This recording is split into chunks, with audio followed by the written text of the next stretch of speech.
idea and evolution of mikvah is something that dates back to ancient times. It's something that we find if you've ever been to Israel, if you've ever been in any kind of antiquity space that was a Jewish space, you will note that the community has three things.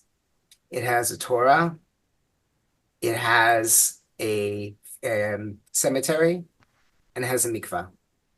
Those are the three mandated items or ritual spaces that are required to create community. Now, as the evolution of Jewish life has continued on, and in the mid 19th century, the evolution of Reform Judaism as a direct counter to Orthodox Jewry became and evolved. The idea of ancient rituals was put on the back burner. And one of those was the idea of mikvah. And like kashrut, the idea of keeping kosher, the idea of observing Shabbat on Friday night to Saturday night as opposed to Sunday, like our assimilated neighbors. Those were the ways in which the early reformers moved away from traditional uses. For those of you who grew up at a time when you may have heard of mikvah, which is a ritual immersion, or as we know, you may have connected it to an Orthodox community where it was primarily used for ritual around women's purity. And you would be correct. That was a time and a frame that is still used even today in Orthodox practice.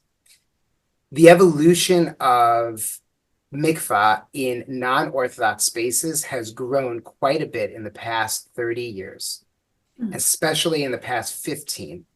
The Waters of Eden consortium was created throughout the United States to gain understanding and perspective around those who wish to use ritual immersion as mikvah in their daily life or in their practice.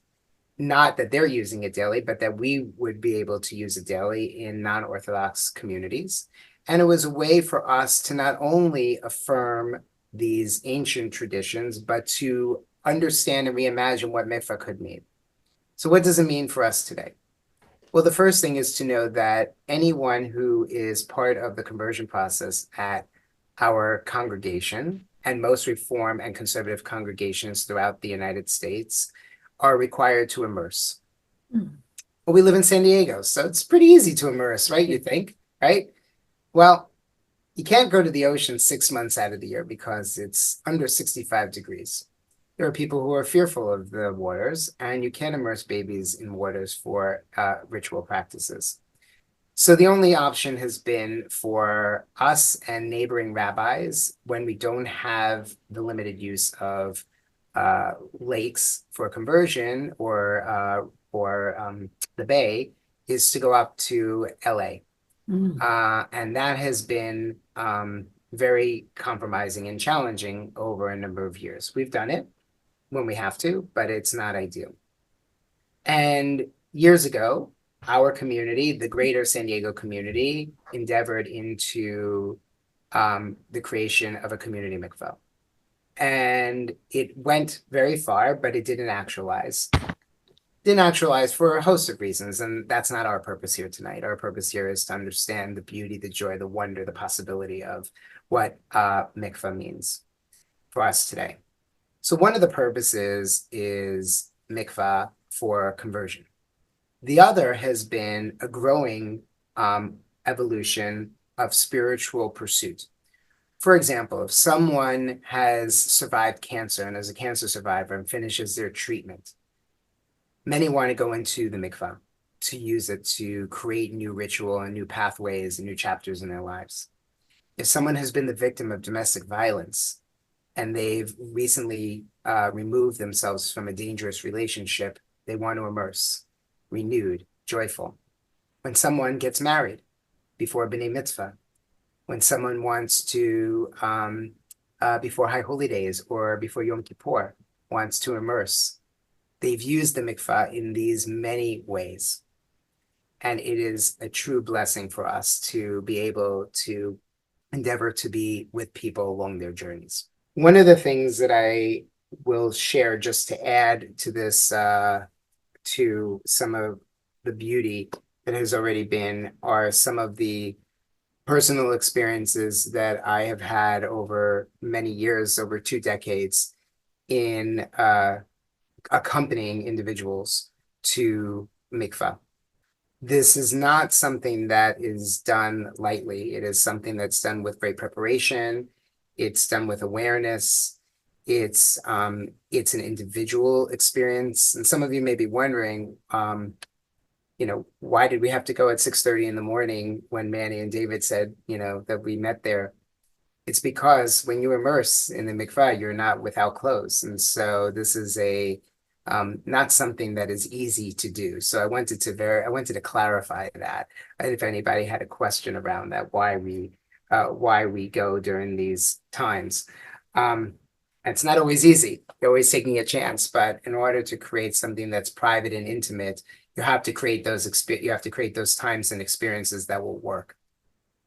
One of the things that I have over the past 4 years been aware of is when I was in New York, I had the privilege of having access to a non-Orthodox mikvah that we were able to within 20 minutes of my former congregation.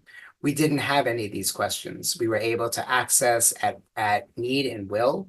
We were able to bring our many people there over the years, and we were able that non-Orthodox mikvah became a community space, and it has been an incredible blessing for us over many years.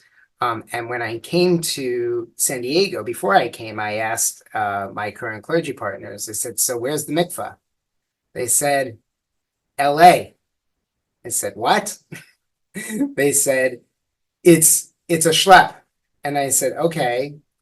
And they said, it's really challenging to do. And we really need one in San Diego. And over the past 4 years, what I've come to understand from my colleagues in the San Diego Rabbinic Association is that it is critical, and we're in a critical need. This community is reeling from all sorts of potential healing possibilities, and is compromised by a lot of pain and loss. October 7th did not help that at all.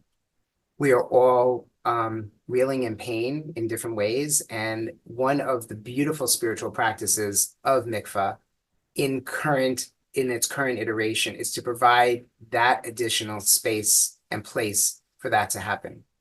Speaking with our colleagues, both in Orange County and in San Diego, when asked if the construction of a mikvah would be possible in our community, would their communities avail themselves of the opportunity?